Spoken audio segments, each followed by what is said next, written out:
Hello everyone, আশা করি তোমরা সকলেই ভালো আছো। আমিও খুব ভালো আছি। মিনি ব্লগটা স্টার্টিং করছি সকাল সকাল নেল আর্ট করতে গিয়ে। আসল কথা, আমার একটা বন্ধু রয়েছে, সে খুব সুন্দর সুন্দর নেল আর্ট করে। তোমরা যদি কেউ নেল আর্ট করতে চাও তো আমাকে প্লিজ ডিএম করো, আমি ওর নাম্বারটা শেয়ার করে দেবো তোমাদের সাথে। যাই হোক, আজকে একটু অন্য দিনের থেকেও তাড়াতাড়ি গেছিলাম ডান্স ক্লাসে। কেন, এই কদিন আমি খুব অ্যাবসেন্ট ছিলাম, যেহেতু পরীক্ষা চলছিল তার জন্য।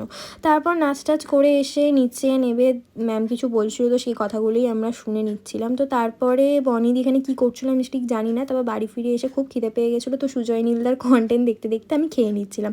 নিচে নেমে এনাদের সাথে দেখা হয়ে গেল। তো তারপর পিসিও দিয়ে দিয়েছিলো কিছু খেতে। আমার ফুলকপির তরকারি খেতে খুব ভালো লাগে, বাট বেশি ফুলকপি খেতে ভালো লাগে না, কিন্তু ভালো লাগে মোটামুটি। তো তারপরে শীত তো পড়েই গেছে, আমাদের এখানে খুব শীত পড়ে গেছে। তো তোমাদের কোথায় কোথায় শীত পড়ে গেছে আমাকে কমেন্ট করতে একদমই ভুলো না। তো আমরা একটু নাইট ওয়ার্কে বেরিয়ে পড়েছিলাম তিনজন মিলে, তারপর এনার সাথে দেখা হয়ে গেছিলো রাস্তায়। এই দিদিটার বাড়ি হচ্ছে এই ডগটা থাকে। তো আমরা যেখানে সেখানে তো ওরা থাকবেই, এটা স্বাভাবিক। দূরে দাঁড়িয়েছিল কেন, খুব ভয় পায়। নেক্সট বারে দেখা হচ্ছে। মিনি ব্লগ কেমন লাগলো কমেন্ট করতে ভুলো না। বাই।